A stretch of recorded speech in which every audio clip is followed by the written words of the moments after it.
ನಮ್ಮ ಸರ್ಗಳವ್ರು ಹೇಳ್ತಾರೋ ಅದನ್ನ ಅಲ್ಲೇ ಹೋಗಿ ಮುಟ್ಟಿಸ್ತಾರ ಅವ್ರು ಆ ವಿಷಯ ನೋಡ್ಬೇಕ್ರಿ. ಅದನ್ನ ಬಲ್ಲವರೇ ಬಲ್ಲರು ಅಂದಂಗಾಗೈತಿ. ಒಟ್ಟು ನೀನು ಏನು ವಿಷಯ ಹೇಳ್ರಿ, ಏನು ಸ್ವಚ್ಛ ಮಾಡ್ಕೊರಿ ಅಂದ್ರೆ ಅವ್ರೆ ನಂಗರೆ ಹಿಡಿಸ್ತೀರಿ ಗುರೂಜಿ. ಅದು ಏನು ಸ್ವಚ್ಛ ಮಾಡ್ಕೋಬೇಕು, ಮ್ಯಾಲಿಂದ ಸ್ವಚ್ಛ ಮಾಡ್ಕೋತ ಹೊಂಟಿದೆವು ನಾವು. ಆದ್ರೆ ಮನಸ್ಸು ಸ್ವಚ್ಛ ಮಾಡ್ಕೋಬೇಕು ಅಂತ ಹೇಳ್ರಿ ಅವರು. ಮನಸ್ಸು ಸ್ವಚ್ಛ ಆಗೈತಿ ಅನ್ನೋದು ಹೆಂಗೆ ಗೊತ್ತಾಗ್ತೈತ್ರಿ? ಹೆಂಗೆ ಗೊತ್ತಾಗ್ತದ? ಬ್ಯಾರೆದವ್ರು 2 ಎಕರೆ ಹೊಲ ತಗೊಂಡಾಗ ನಮ್ಮ ಮನಸ್ಸು ಖುಷಿ ಆಗ್ತಿತ್ತಂದ್ರೆ ಹೇಳನ ಮನಸ್ಸು ಸ್ವಚ್ಛ ಆಗೈತಿ ಅಂತ ತಿಳ್ಕೊಬೇಕು ನೋಡ್ರಿ. ಬಾಜುಕಿನಾರ 2 ಎಕರೆ ಹೊಲ ತಗೊಂಡಾಗ ನಮ್ಮ ಮನುಷ್ಯನ್ಯಾಗ ಕಸಿ ಬಿಸಿ ಆಗ್ತಿತ್ತಂದ್ರೆ ಇಂದು ಮನಸ್ಸು ಹೊಲಸೈತಿ ಅಂತ ತಿಳ್ಕೊಬೇಕು. ಅದು ಬೇರೆಯವರಿಗೆ ಗೊತ್ತಾಗುದಿಲ್ಲ. ಅದನ್ನ ಹೇಳ್ರಿ ಅವ್ರು. ನಾವು ಮನಸ್ಸಿನಲ್ಲಿ ಏನೆಲ್ಲ ತುಂಬಿಕೊಂಡಿದ್ದೇವೆ, ಅದಕ್ಕಾಗಿ ಇಂಥ ಕಾರ್ಯಕ್ರಮವನ್ನು ಮಾಡ್ತಾ ಇದ್ದಾರೆ.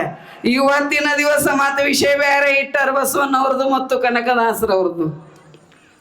ಕಾಂಚನವೆಂಬ ನಾಯಿಯ ನೆಚ್ಚಿ ನಾನು ನಿಮ್ಮನ್ನು ಮರೆತೆನಯ್ಯ, ಕಾಂಚನಕ್ಕೆ ವೇಳೆ ಇಲ್ಲದೆ ಲಿಂಗಕ್ಕೆ ವೇಳೆ ಇಲ್ಲ, ಹಡಕೆಗೆ ಮೆಚ್ಚಿದ ಸೊನಗ ಅಮೃತದ ಸವಿಯ ಬಲ್ಲುದೇ ಕೂಡಲ ಸಂಗಮ ದೇವ.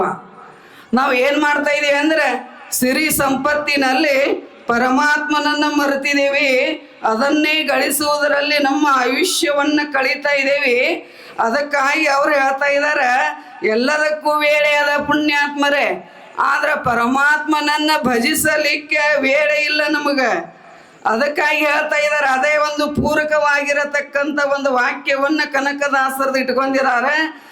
ಆರಿಗಾರಿಲ್ಲ ಆಪತ್ತು ಬಂದೊದಗಿದೊಡೆ.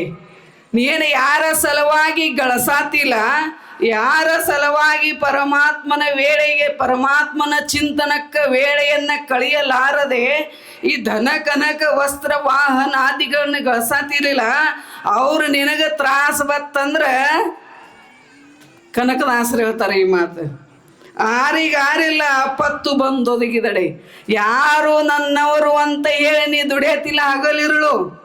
ಪರಮಾತ್ಮ ಇಷ್ಟೆಲ್ಲ ಕೊಟ್ಟನು, ಪರಮಾತ್ಮನ ಚಿಂತನ ಇಲ್ಲದೆ ಪರಮಾತ್ಮನಿಗಾಗಿ ವೇಳೆಯನ್ನ ಮೀಸಲಿಡದೆ ಇವರು ನನ್ನವರು ಅಂತ ಹೇಳಿ ನೀ ಏನು ದುಡಿಯತಿಲ್ಲ. ಟೈಮ್ ಹಗಲು ಅನ್ನೋದ ರಾತ್ರಿ ಅನ್ನೋದ ನಿನಗ ತ್ರಾಸ ಆದಾಗ ಅವ್ರು ಬರ್ತಾರೇನು ಅಂದ್ರೆ ಕನಕದಾಸರು ಅಂತ ಇದ್ದಾರೆ, ಬರುವುದಿಲ್ಲ.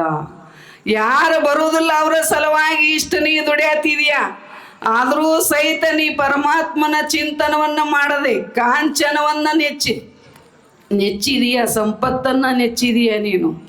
ಅದಕ್ಕಾಗಿ ನಿನಗೆ ಪರಮಾತ್ಮನ ಸ್ತುತಿ ಮಾಡಾಕ, ಪರಮಾತ್ಮನ ನಾಮಸ್ಮರಣೆ ಮಾಡಾಕ ಟೈಮ್ ಇಲ್ಲ. ನಿನ್ನ ಜೀವನ ಏನಾಗ್ಯದ ಅಂದ್ರೆ ದೃಷ್ಟಾಂತವನ್ನು ಕೊಡ್ತಾ ಇದ್ದಾರೆ ಪುಣ್ಯಾತ್ಮರೇ. ಹಡಕೆಗೆ ಮೆಚ್ಚಿದ ಸೊನಗ ಅಮೃತದ ಸವಿಯ ಬಲ್ಲುದೆ. ನಾಯಿ ಎಲುವನ್ನು ತಿಂದು ಬದುಕ್ತೈತೆ. ಅದ್ರ ಮುಂದೆ ಮೃಷ್ಟಾನ್ನ ಇಟ್ರೆ ಅದು ಮೃಷ್ಟಾನ್ನ ಮುಟ್ತೈತಿ ಏನಂತ ಅವರು ದೃಷ್ಟಾಂತವನ್ನು ಅವ್ರು ಹೇಳ್ಯಾರೆ. ಮತ್ತು ಹಡಕೆಗೆ ಮೆಚ್ಚಿದ ಸೊನಗ ಅಮೃತದ ಸವಿಯ ಬಲ್ಲುದೆ. ಆ ಎಲುವನ್ನೇ ಮೆಚ್ಚಿರತಕ್ಕಂಥ ನಾಯಿ ಪಂಚಾಮೃತವನ್ನ ಅದ್ರ ಮುಂದಿಟ್ರೆ ಅದು ತಿಂತೈತೇನು? ತಿನ್ನುವುದಿಲ್ಲ. ಹೆಂಗೋ ಹಂಗೆ ಸಂಸಾರದಲ್ಲಿ ತನ್ಮಯಾಗಿರತಕ್ಕಂಥ ಜೀವ ಏನು ಮಾಡ್ತಾ ಇದ್ದಾನಂದ್ರೆ ಈ ಧನ ಕನಕ ವಸ್ತ್ರ ವಾಹನಾದಿಗಳನ್ನ ಮೆಚ್ಚಿ ಇದರಲ್ಲಿನ ವೇಳೆ ಕಳೀತಾ ಇದ್ದಾನೆ. ಅದಕ್ಕಾಗಿ ಅಂತಾರವ್ರು, ಕಾಂಚನವೆಂಬ ನಾಯಿಯ ನೆಚ್ಚಿ ನಾನು ನಿಮ್ಮನ್ನು ಮರೆತನಯ್ಯ. ಕಾಂಚನಕ್ಕೆ ವೇಳೆ ಇಲ್ಲದೆ ಲಿಂಗಕ್ಕೆ ವೇಳೆ ಇಲ್ಲ. ಅದನ್ನು ಗಳಸಾಕನ ಟೈಮ್ ಅದ ವಿನಃ ಪರಮಾತ್ಮನಿಗಾಗಿ ನಾವು ವೇಳೆಯನ್ನು ಕಳೆಯುವ. ಲಿಂಗ ಅಂದ್ರೆ ಏನು? ಪರಮಾತ್ಮ. ಪರಮಾತ್ಮನಿಗಾಗಿ ನಾವು ವೇಳೆಯನ್ನು ಕಳೆಯುವಲ್ಲು. ನೀ ಯಾರಿಗಾಗಿ ಇಷ್ಟು ದುಡಿಯಾತಿಲ್ಲ, ಅವರು ನಿನಗೆ ಕಷ್ಟ ಕಾಲದಲ್ಲಿ ನಿನಗೆ ಆಗ್ತಾರೇನು?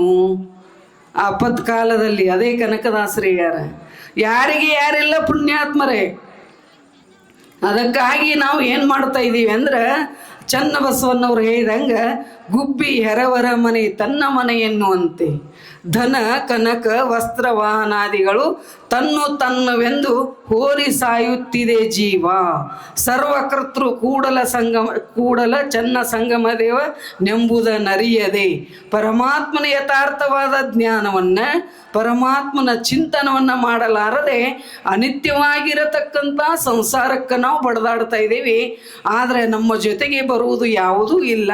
ನಮ್ಮ ಜೊತೆಗೆ ಬರುವುದು ಏನದಂದ್ರೆ ಪರಮಾತ್ಮನ ಚಿಂತನೆ, ಪರಮಾತ್ಮನ ನಾಮಸ್ಮರಣೆ.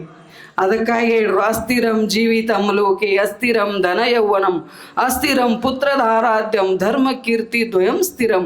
ಎಲ್ಲವೂ ಅಸ್ಥಿರದ. ನೀವೇನು ಮಾಡತ್ತಿಲ್ಲ, 5-6-7 ದಿನಗಳಿಂದ ಇದೇನು ಸತ್ಯದ ಅನುಭವವನ್ನು ಮಾಡ್ತಾ ಇದ್ದೀರಿ. ಇದು ಮಾತ್ರ ನಮ್ಮ ಜೊತೆಗೆ ಬರುವುದದ ಪುಣ್ಯಾತ್ಮರೇ. ಅದನ್ನೇ ಬಸವಣ್ಣವರು ಇವತ್ತಿನ ದಿವಸ ಹೇಳ್ಯಾರ.